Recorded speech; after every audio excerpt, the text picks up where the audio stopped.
Est-ce que ça t'est déjà arrivé de te dire « Ah non, ça, je peux vraiment pas le faire, j'ai pas assez confiance en moi pour le faire ». Je te rassure, à moi aussi, ça m'est déjà arrivé de croire que je n'étais pas capable de faire quelque chose, ou en tout cas, pas encore. Peut-être un jour j'y arriverai, mais là, je suis vraiment pas encore prête pour le faire. Et si en fait, c'était pas tout à fait un problème de confiance, mais un problème de peur? Bienvenue sur la chaîne Juliette's Diary, un endroit d'échange, de partage pour les trentenaires, mais pas que, pour en tout cas vivre le plus sereinement possible sa vie de trentenaire. Très souvent, le manque de confiance en nous, c'est en fait un camouflage pour cacher nos peurs. En fait, il y a de nombreuses peurs qui jouent sur le fait qu'on ait confiance ou pas en nous, et c'est un peu ces peurs cachées derrière ça.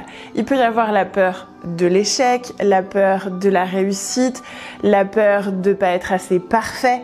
Des peurs, en tout cas, il y en a toute une liste. Et finalement, c'est le passage à l'action qui nous permettra de lever nos peurs. Mais le passage à l'action, il n'est pas si facile que ça, parce que nos peurs, elles sont là pour une très très bonne raison. Les peurs, faut pas les bannir. Les peurs, elles sont essentielles. En fait, c'est un message qui arrive. Je serai la voix de mes camarades pour vous faire passer le message. Je m'appelle Itinéris. Vous avez de nouveaux messages. Il y a plusieurs émotions, nous avons plusieurs émotions. Dans la famille des émotions, il y en a 5. La joie, la peur, la colère, la tristesse et le dégoût. Et en fait, ce sont des informations. Donc, il n'y a pas d'émotions positives ou d'émotions négatives. Il y a des émotions qui nous sont très agréables, comme la joie, et des émotions qui nous sont un petit peu plus désagréables, comme peut-être la peur, la colère, le dégoût, etc. Mais en tout cas, ce sont des message. La peur, c'est l'émotion la plus ancestrale. C'est la première émotion qu'il y ait. C'est la plus vieille des émotions.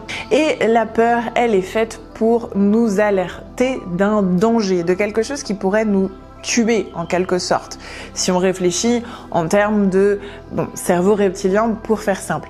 C'est un peu plus complexe que ça, mais bon, aujourd'hui, on va pas rentrer dans ces détails-là. Et donc, il faut pas ignorer ce message-là, parce que c'est vraiment pour nous maintenir en vie, et que effectivement si on n'arrive pas à faire une action, c'est qu'il y a une peur qui intervient. Et donc le but, c'est que c'est important de faire des petites actions, vraiment toutes petites, et ça va nous aider à lever certaines peurs et nous aider aussi sur la confiance en nous du coup. Parce que quand on aura réussi à passer à l'action, eh bien on va être super fiers de nous. On est là, je l'ai fait. Et donc ça va booster notre estime et notre confiance en nous. Alors, quelle est la première petite action que tu peux faire dès aujourd'hui? Je te laisse réfléchir à ça et je vous retrouve dans une prochaine vidéo. À bientôt, ciao ciao.